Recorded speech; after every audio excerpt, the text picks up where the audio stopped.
Artiste n'est pas un métier essentiel, c'est ce qui se dit. Et moi je suis magicien, un intermittent du spectacle. Donc quand on aborde le sujet, bah, je me sens concerné. Ça choque quand on dit que être artiste, ce n'est pas un métier essentiel. Mais c'est une réalité. Être artiste, bon ben déjà c'est pas forcément un métier, et puis ce n'est pas forcément essentiel. La première démarche de l'artiste est individualiste. Et avant de l'exercer pour les autres, on le fait d'abord pour soi-même. Et aujourd'hui, beaucoup de domaines artistiques cultivent le narcissisme et l'égocentrisme. Ça peut choquer, mais ce n'est pas de dire que c'est bien ou pas bien, c'est juste qu'il y a des métiers qui sont plus importants que d'autres dans le fonctionnement d'une société. Et c'est bien qu'il y ait des métiers qui comblent des besoins qui ne soient pas des besoins primaires. Ça veut dire que l'on est dans une société confortable, qu'on n'est pas obligé uniquement d'être dans la survie. On peut dire que le métier d'artiste est le baromètre d'une société en bonne santé. S'il n'y en a plus, bah faudra commencer à s'inquiéter. Il y a de quoi être fier d'exercer un métier non essentiel. Artiste est un métier essentiel uniquement dans une société où tout va bien. S'il y a trop de problèmes, ce n'est plus la priorité. Je suppose qu'en 40, le statut des intermittents du spectacle, bon bah on en parlait moins. Alors il y en a qui disent oui, mais si tu penses qu'on peut vivre sans artiste, eh ben va vivre sans musique, sans Netflix, sans livres. Bon bah déjà je signale qu'il n'y a pas si longtemps, la télévision, la radio, personne n'en avait. Et il y a 200 ans, en France, il y avait une grosse partie de la population qui ne savait pas lire.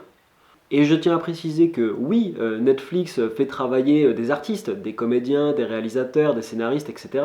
Mais je pense que ça reste tout de même du fast-food cinématographique. Je ne pense pas que le but de Netflix soit de promouvoir la culture dans le monde.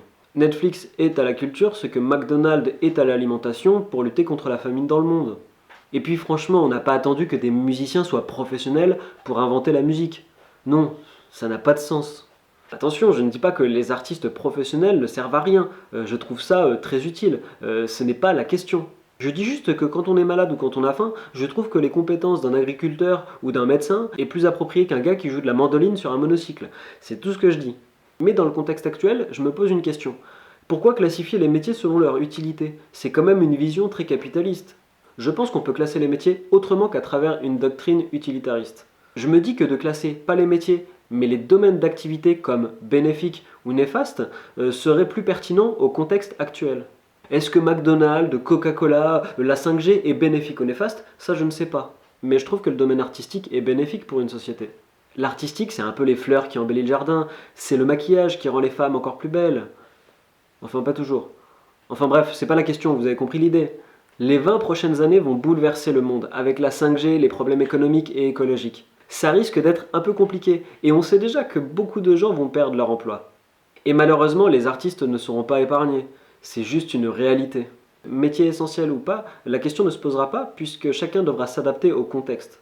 Et si vous trouvez la situation injuste, rassurez-vous, Internet sera toujours là pour pouvoir se plaindre. Après, moi je dis ça comme ça.